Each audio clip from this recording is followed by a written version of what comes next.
రాత్రి 12 అవుతుంది. అరకు రోడ్డు దగ్గర శ్యామ్ బైక్ ఆపాడు. ఫోన్లో నెట్ లేదు. చుట్టూ పొగమంచు.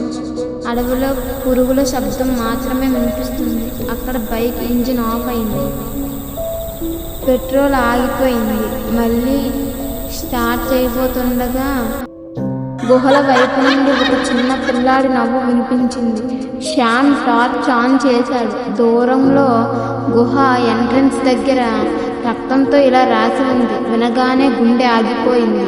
అతను దగ్గరకు వెళ్ళగానే గుహ లోపల నుంచి ఒక్కసారిగా అదే తన గొంతుతో శ్యామ్ వెనక్కి తిరగకు అని శబ్దం వచ్చింది. భయంతో వెనక్కి తిరిగిన శ్యామ్ రోడ్డుపై తన బైక్ దగ్గర తానే నిలబడి ఉన్నట్లు చూశాడు. కానీ అస్సలు షాక్ ఇప్పుడే మొదలైంది.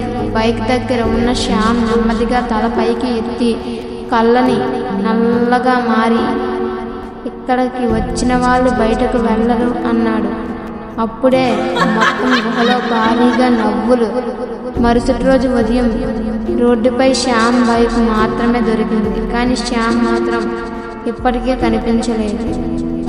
ఇలాంటి మరెన్నో వీడియోల కోసం ఇప్పుడే షేర్ చేయండి, లైక్ చేయండి, సబ్స్క్రైబ్ చేసుకోండి.